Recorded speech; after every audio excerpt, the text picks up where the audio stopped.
Alors, je voudrais parler de la manière la plus rapide possible de pourquoi la droite française doit renoncer à défendre l'idéologie coloniale. Cette semaine, le président de la République française, Emmanuel Macron, était en visite en Côte d'Ivoire dans le cadre d'une révolution monétaire pour les pays du Sahel, à savoir la suppression du franc CFA. À cet égard, il n'a pas manqué de rappeler que la colonisation a été, selon ses mots, une faute de la République. Les premiers à lui être tombés dessus, ce sont les pseudo-droitards de Twitter qui sont persuadés d'y connaître quelque chose, et puis ils sont confrontés à des Wakandais imaginaires convaincus que l'Afrique sans la colonisation serait absolument la pointe du progrès, à l'image du Libéria ou de l'Éthiopie, qui sont deux pays qui n'ont jamais été colonisés. Enfin, cependant, pas le même progrès que celui qui s'abat sur l'Occident de manière idéologique, évidemment. Enfin, d'autres personnalités, comme Alexandre Benalla, qui a pu, à cet égard, se révéler politiquement, ou Joachim Son-Forget, qui est une connaissance de ce dernier, ont ramené un petit peu de mesure dans ce fourre-tout, qui consiste en fait très souvent à réduire toute l'histoire coloniale à la guerre d'Algérie uniquement. À la suite de cela, il y a des articles de presse plus ou moins pertinents qui sont parus. Je tiens simplement pas à prendre le même angle d'attaque, puisque je ne vais pas parler de la colonisation en tant que telle. C'est-à-dire, je ne vais pas dire oui c'est mal parce qu'il y a eu tel ou tel massacre, et dire c'est bien parce qu'il y a eu telle progression de l'espérance de vie, tel nombre d'infrastructures qui ont permis ceci, cela ensuite. Je vais parler uniquement de l'idéologie coloniale et pas de l'entreprise coloniale. Donc, car nous sommes des enracinés, nous avons un rapport à notre terre, à nos ancêtres, à nos traditions, à nos identités, à notre civilisation, jusque dans l'idéologie. J'invite pour cela chacun d'entre vous à réfléchir à pour qui vous auriez voté à chaque décennie depuis 1815.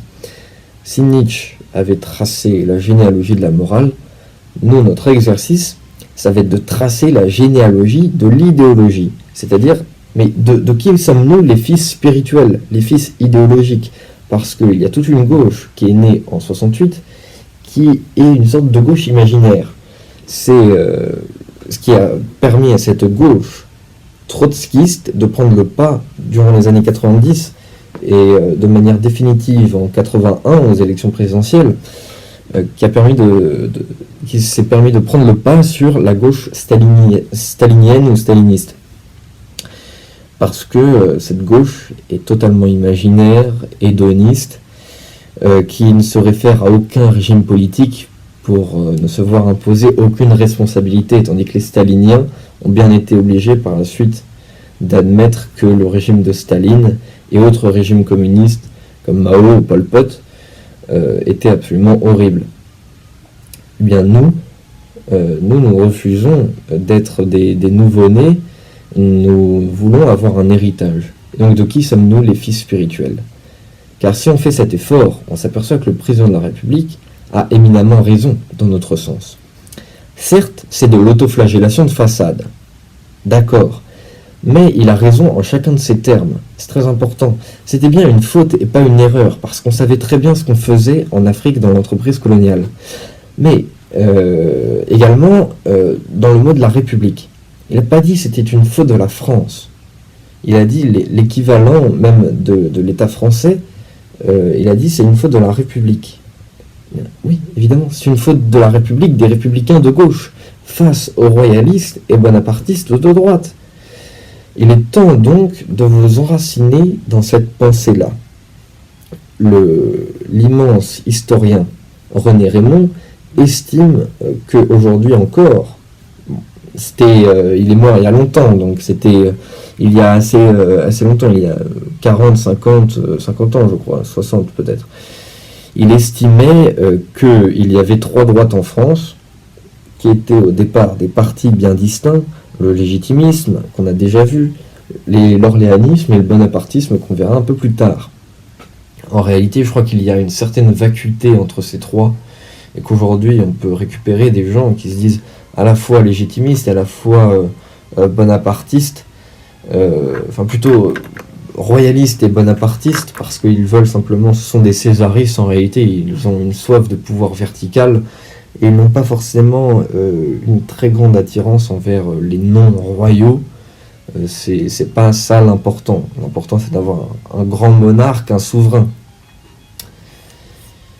Et moi, je ne suis pas d'accord avec cela, avec ce diagnostic-là, mais il est intéressant quand même de se placer soi-même par rapport au légitimisme, par rapport à l'orléanisme et par rapport au bonapartisme. C'est quand même un exercice intéressant. Donc tout d'abord, les prémices de la colonisation et de l'idéologie coloniale se situent en 1830, le 4 juillet exactement, avec la prise d'Alger, entreprise par Charles X. Mais pour la monarchie de Juillet, qui prend le pas un mois plus tard, on observe que c'est un legs onéreux. Louis-Philippe hésite à restituer cette partie de l'Algérie au sultan ottoman d'ailleurs. Les principes idéologiques colonialistes ne se dessinant qu'à travers le XIXe siècle et notamment à travers la littérature. Donc la période qui va jusqu'en 1870 n'est pas très claire, d'autant plus qu'elle ne concerne que le nord de l'Algérie. La colonisation, l'empire colonial ne concerne que le nord de l'Algérie à ce moment-là, donc il n'est pas très important. Et Adolphe Thiers espère voir cette partie du monde fertile un jour, parce qu'elle ne l'est pas tellement à l'époque, donc sur le modèle colonial de l'Empire romain, qui avait réussi à en faire une terre fertile. Donc si elle a été fertile à un temps, pourquoi pas à ce moment-là. Donc on espère à l'époque y faire du commerce, y compris de l'esclavage, qui avait été rétabli par Napoléon une vingtaine d'années plus tôt, 25 ans plus tôt. On espère y faire du commerce, du peuplement. On espère mettre énormément de Français dans ces terres pour en faire vraiment un empire français, jusqu'au peuplement, ce qui ne sera pas fait. On espère y faire de la christianisation, ça c'est surtout pour les catholiques de droite. C'est ce qui va convaincre les légitimistes d'accorder du crédit à cette entreprise coloniale en Algérie au départ. Elle ne sera pas d'accord avec la suite. Et on espère aussi on espère christianiser toute cette partie du monde, comme ce qu'on a vu dans la vidéo sur le légitimisme. Donc, faisons un bond direct vers 1871. Jules Ferry est le véritable symbole du parfait républicain. C'est la figure de proue également de l'activisme colonial. C'est à partir de maintenant qu'on peut parler de l'entreprise coloniale dans sa globalité, car l'Algérie est un cas extrêmement particulier qu'il convient de séparer du reste. Il faut comprendre qu'en 1870, on perd la guerre franco-prussienne, qui sonne le glas du Second Empire et du rayonnement de la France. La décadence française a débuté au milieu du XVIIIe siècle. Depuis, il n'y eut que des sursauts, disait Charles de Gaulle à Georges Pompidou en 1946. Le Second Empire faisait partie de ces sursauts de l'histoire française. Mais la défaite de Sedan, lui amputant l'Alsace et la Lorraine, venait de creuser un sacré trou dans la nation France. Il fallait racheter l'honneur. Mais où et comment ? Les républicains croient alors bon de restaurer le prestige de l'armée française dans un continent africain auquel personne ne s'intéresse alors en métropole, traduisant un certain « à quoi bon les colonies ?» mis en exergue par l'historien Charles-Robert Ageron, tandis que la soustraction de l'Alsace-Lorraine est vue comme une injustice et une oppression des peuples. La Prusse étant le véritable ennemi. Le désir de revanche est fort, mais la République est endettée. Il faut relancer la machine étatique avec une conquête coloniale, laquelle permettra de transmettre les idéaux de la Révolution à des peuples qui vivent dans l'obscurité, peuples dont la culture ici-bas est considérée aujourd'hui encore comme moyenâgeuse, mais néanmoins ensemble de traditions multiséculaires, à ne pas perturber selon nos journalistes de France 5, qui par la suite rentrent en métropole en avion pour nous exhorter de ne pas utiliser la voiture et pour déconstruire une société française encore raciste et patriarcale. Allez comprendre. Donc comment s'exprime donc cette idéologie véhiculée par nos chers républicains ? Les premières palabres, je les ai isolées dans un texte de Victor Hugo, qui s'adresse à un général Bugeaud, désormais connu avec les paroles d'Éric Zemmour sur CNews, paroles qui n'ont été comprises par personne en réalité, alors qu'elles étaient plutôt simples. Enfin bref, je ne suis pas là pour parler de ça. Un général Bugeaud sceptique sur l'entreprise coloniale. Il lui dit, Victor Hugo, la civilisation avance sur la barbarie. Un peuple de lumière tend la main à un peuple de nuit. Ce sont de bien jolis mots, que par la suite les leaders républicains et socialistes ne tarderont pas à enlaidir, laissant ainsi à la lumière de tous, c'est un aphorisme donc, par rapport aux valeurs des Lumières, la véritable nature répugnante de cette idéologie coloniale. Petite compilation donc des meilleures citations des descendants idéologiques des Lumières universalistes. Victor Hugo, en 1879 cette fois-ci, disait « L'Afrique n'a que deux aspects. Peuplée, c'est la barbarie, déserte, c'est la sauvagerie. Au XIXe siècle, le blanc a fait du noir un homme. Au XXe siècle, l'Europe fera de l'Afrique un monde. Allez, peuple, emparez-vous de cette terre. » Ou encore, du même auteur, quelle terre que cette Afrique, l'Asie a son histoire, l'Australie a elle-même son histoire, allez comprendre. L'Afrique n'a pas d'histoire. L'Afrique est obscure, sans trop de rayons, et elle est couverte de ce qu'on pourrait appeler les ténèbres du soleil. Comme s'il y avait des rayons de soleil, d'obscurité, qui venaient obscurcir l'Afrique. Si on étudie un petit peu l'histoire de l'Afrique, elle est bien plus grande, bien plus glorieuse que celle de l'Australie. Allez comprendre, je ne sais pas comment était perçue l'histoire de l'Afrique et du reste du monde en ce siècle. Peut-être est-ce compréhensible par rapport au contexte, mais quand on le voit aujourd'hui rétrospectivement, il a objectivement tort, le Victor Hugo. On saisit bien alors le racisme philanthropique, qui aura néanmoins du mal à se concilier avec un principe d'égalité issu de la Déclaration des droits de l'homme et du citoyen de 1789, longtemps mis de côté selon le principe qu'un peuple inférieur doit se soumettre à son aîné. Principe absolument sophistique qui ne tiendra à longueur d'une vie que à longueur d'une vie, puisque allant des années 1880 à la dernière année de la décolonisation 1962. À présent, Jules Ferry, à son tour, affirmera en 1885, le 25 juillet, devant la Chambre, « Il faut dire ouvertement que les races supérieures ont un droit vis-à-vis des races inférieures. Je répète qu'il y a pour les races supérieures un droit parce qu'il y a un devoir pour elles. Elles ont le devoir de civiliser les races inférieures. » C'est tout ce qu'il y a de plus raciste comme phrase. Déjà, il y a considération qu'il y a des races, principe auquel je ne suis pas fondamentalement hostile, encore faudrait-il définir ce qu'est une race et ce qui définit deux ethnies au point de définir deux races, mais définir qu'il y en a des supérieurs et inférieurs, ça c'est tout ce qu'il y a de plus raciste. Clémenceau d'ailleurs lui avait répondu quelques jours plus tard, totalement isolé parmi la gauche, mais comme il le sera toute sa vie, en réalité c'est un homme difficilement classable à gauche, pour autant pas forcément classable à droite. Voilà, en propres termes, la thèse de M. Ferry. On voit le gouvernement français exercer son droit sur des races inférieures en allant guerroyer contre elles et les convertir de force au bienfait de la civilisation. Race supérieure, race inférieure, c'est bientôt dit. Pour ma part, j'en rabats singulièrement depuis que j'ai vu des savants allemands démontrer scientifiquement que la France devait être vaincue dans la guerre franco-allemande parce que le français est une race inférieure à l'allemand.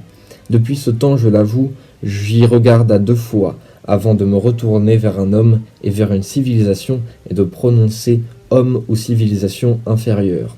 Voilà des paroles bien sages.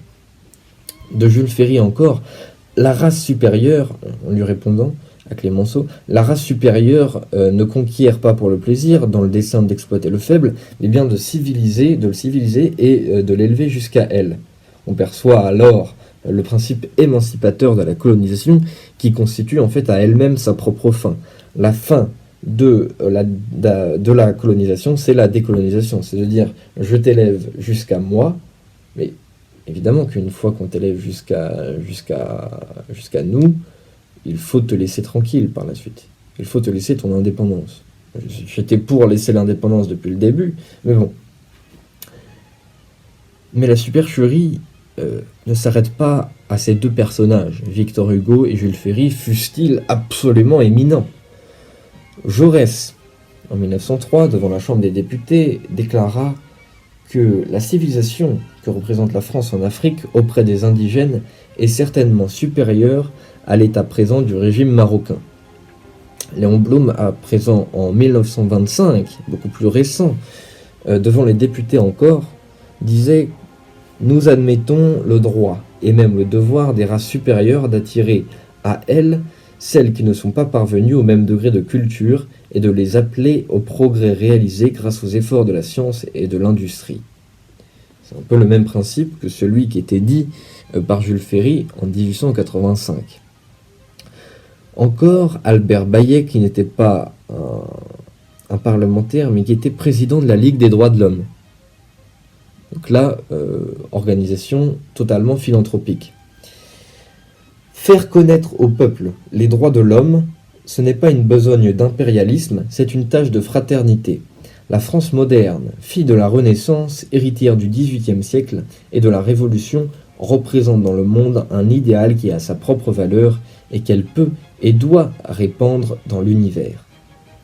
Le pays qui a proclamé les droits de l'homme, qui a contribué brillamment à l'avancement des sciences, qui a fait l'enseignement laïque, le pays qui, devant les nations, est le grand champion de la liberté, a, de par son passé, la mission de répandre, là où il peut, les idées qui ont fait sa propre grandeur.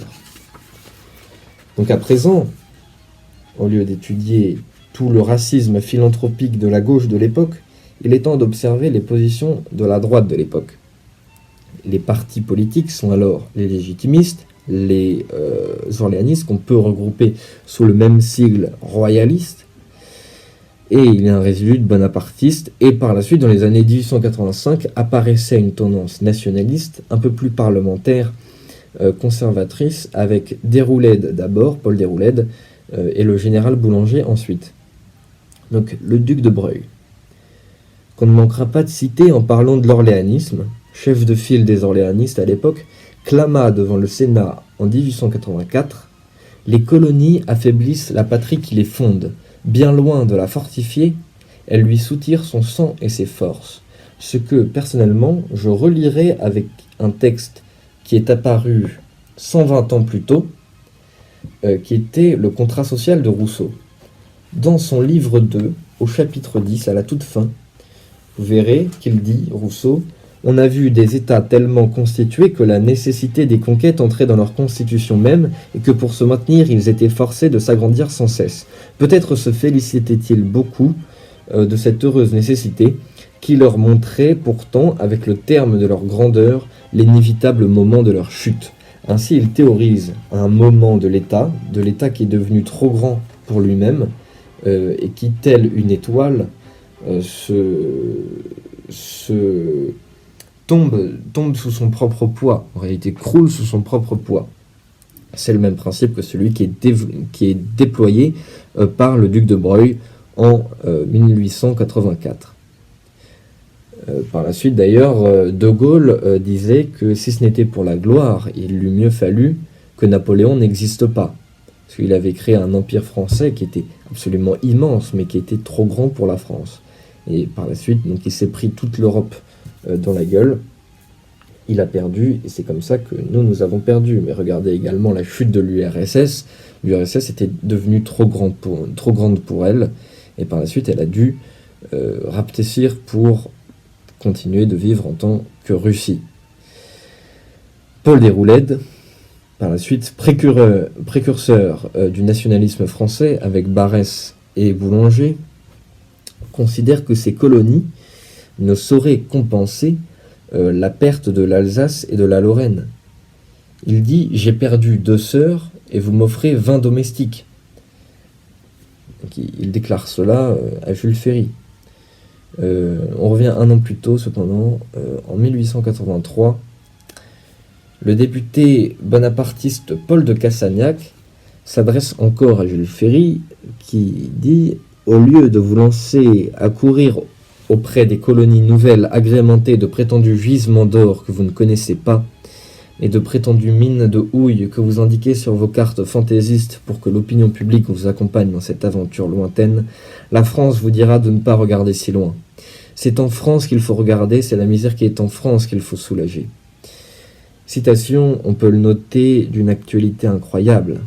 À l'heure où nous invitons chaque année des centaines de milliers d'immigrés, et quand nous ne le faisons pas, nous mettons 800 millions d'euros pour lutter contre les violences faites aux femmes en Afrique, ou 1,4 milliard pour construire un métro à Abidjan, ou encore la semaine dernière 2,5 milliards pour relancer les entreprises en Afrique.